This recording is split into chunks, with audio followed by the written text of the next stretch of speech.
Back on the Nintendo 64, the Mario franchise had seen it reach heights it never seen before, revolutionizing 3D gaming, amping up the quality of racing, sports, and minigame collections, while also producing another masterful RPG. But at the same time, plans were in the works for a very different style of game within this franchise. While the franchise normally was cheery and bright, a game was being produced that was in contrast to that. In fact, instead of fast and action, it was slow and steady. Instead of happy, it was somber, and bigger being that this would feature the character Luigi in the acclaimed Luigi's Mansion. And so through numerous different concepts, evolution, designs, and features, and a horde of cut content, today on first of two parts, we shall explore the history and beta unused content of Luigi's Mansion.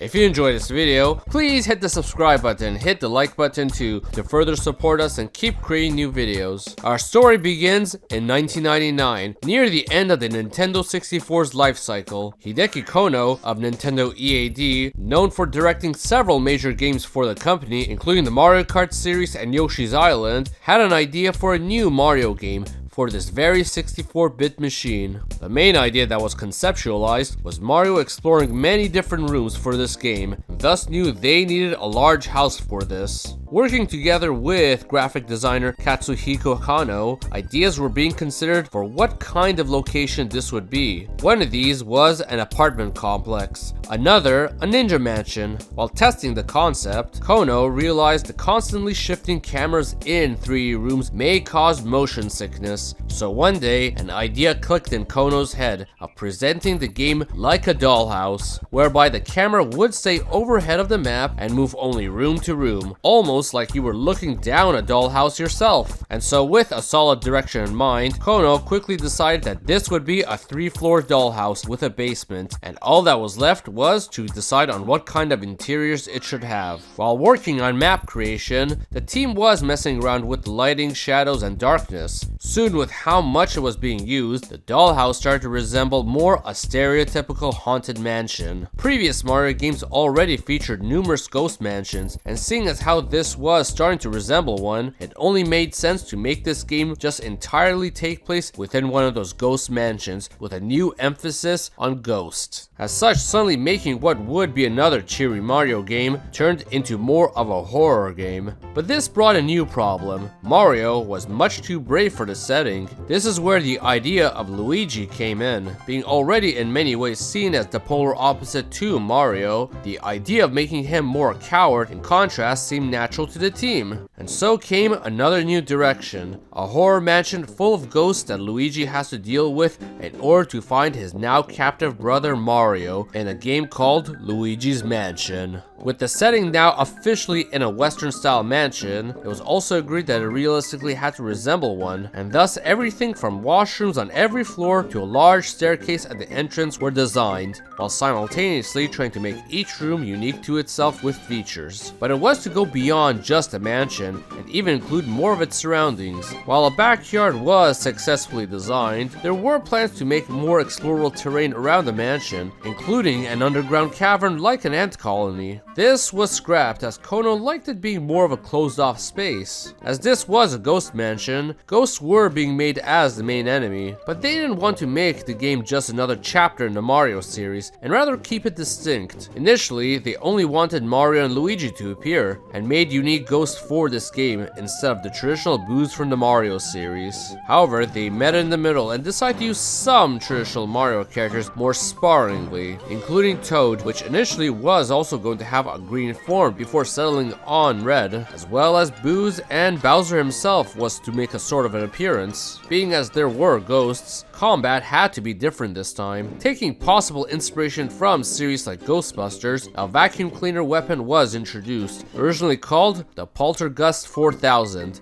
before later on changed to 3,000, whereby it would suck these ghosts up. Being that it was on the Nintendo 64, the animations of the ghosts transforming as they were being sucked up by the vacuum was difficult to produce. Here, the ghosts would go more semi-transparent, while heavily taxing the N64 as it was utilizing two lighting systems to simultaneously do this effect. At the same time, Kono was worried about the size of the N64 cartridge being too little for this game. The game was clearly becoming too much for the N64, but simultaneously, Nintendo was making their next generation console, the Nintendo GameCube. This was a console that could provide the clear power the team needed. Alongside with the game being rather late into the Nintendo 64's life cycle, it was decided that Luigi's Mansion would now be moving to the Nintendo GameCube. At this point on the Nintendo 64, the lighting wasn't something easy to produce. Normally, natural lighting could only be done utilizing the expansion pack, something that was avoided as it was an extra cost on the customers. Usually, games that used the expansion pack as a requirement were games that were once being built for the 64 disk drive, as they required the expansion pack to function. As such, games such as Majora's Mask and Donkey Kong 64 had this natural lighting effect. Meanwhile, Luigi's Mansion was being made with textures properly laid out to give the illusion of lighting and shadows. So when the game was being moved to the Nintendo GameCube, the development team directly made recommendations to increase the horsepower of the GameCube, namely giving it the natural ability to make dynamic lighting. And so with that, the GameCube's GPU was now equipped with the ability to process dynamic lighting, and now the team could rest easy with well-placed lighting instead of texturized optical shadows and lighting in place, even now allowing for Luigi's flashlight to naturally light anything it hits. With that, development restarted on the GameCube, building the mansion with the GameCube's high-end graphical fidelity and a very detailed and somber appearance fitting of a horror mansion, now even allowing for numerous effects, such as dust in this old dirty mansion, whether it be of Luigi just running around or the vacuum ejecting it.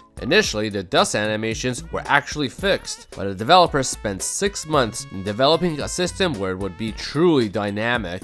In fact, that very problem of sucking up ghosts was now a problem of yesterday, with plenty of processing power to suck a ghost and have it transform into the vacuum. This led to the team to develop a new stretching effect, where the ghosts would stretch while being sucked. To the team, it seemed like they had no worries over hardware limitations now. With that, the team was building Luigi to have a very detailed model so that even close up, he would look good. Modeling each one of his fingers, giving him facial expressions, and even a mouth interior. But jumping to the GameCube didn't just give the team a technical edge to make this game, but one where they could even influence the creation of the controller to suit the game. In order to move and control the poltergust, a second stick was needed, a problem that the N64 had by only having one analog stick.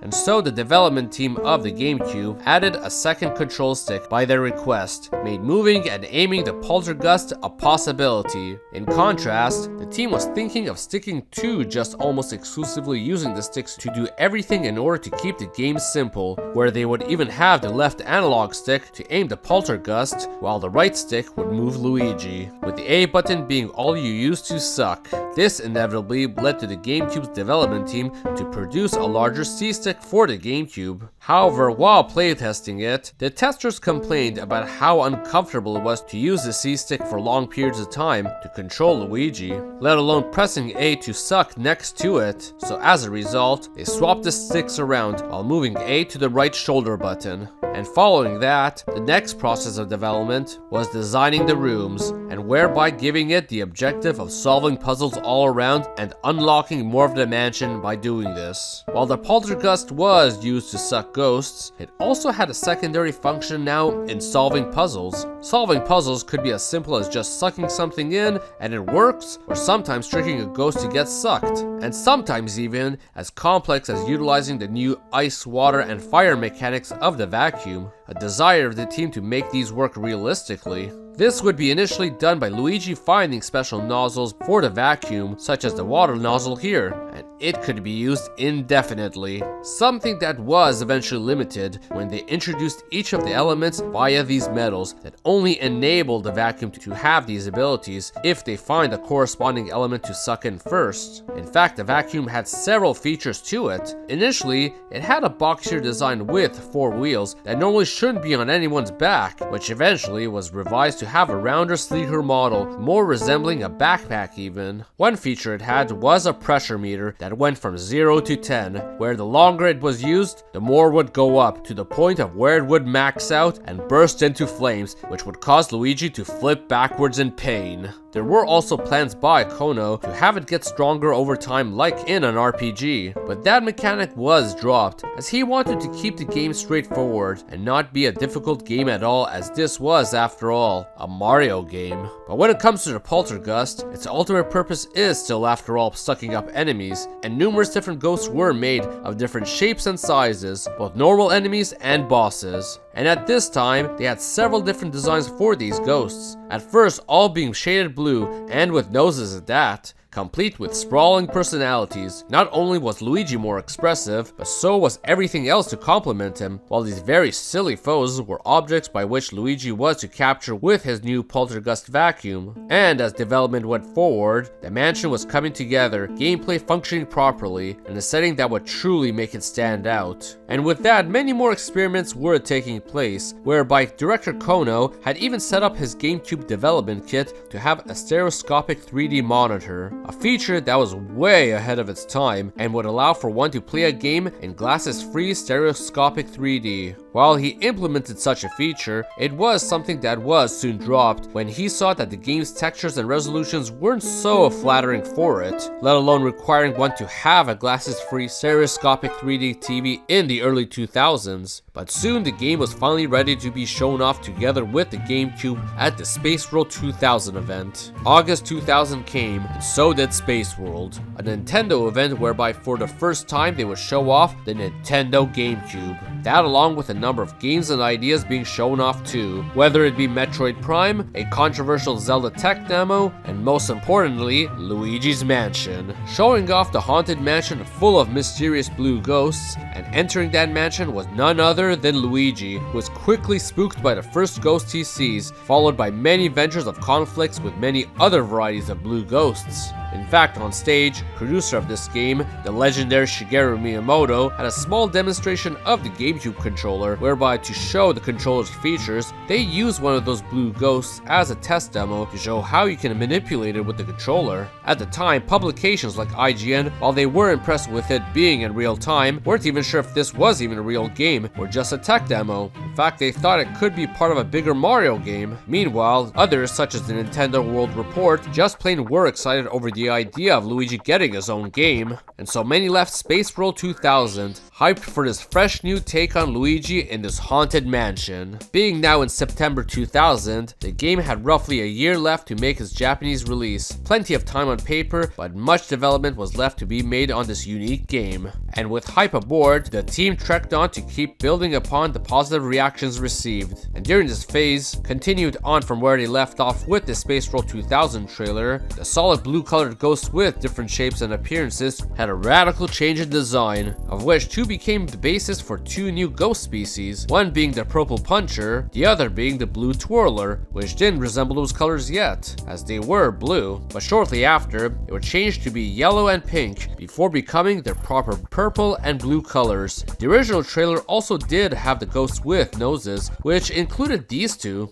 For a bit there, they still were gonna keep their noses on the final versions too, but even those were removed, and more ghost species were being built. Another were the ghost guys. While they come in different colors, they never had blue and cyan forms, but initially were planned to have that, including a sort of face behind that mask too. And during this phase as well, ghosts called the Shining Ghosts were being made that came in 3 colors. Their functionality was to have them bouncing around in the nursery, but eventually they settled on a yellow variant that would rain down in the observatory that you would vacuum up and shoot at the moon. In fact, gold ghosts themselves also received changes, as they were originally white, before becoming their more golden color. However, some ghosts were removed entirely. One of them was the ghost chef that can be seen in this screenshot of the kitchen, and was to hold a tomato, which he likely would have bowled at Luigi based on the rotation. In fact, it's believed that the yellow bowling ghost is what replaced it, as the bowling ball had a similar functionality to the tomato, surprisingly. Now, a very strange and cut enemy is simply labeled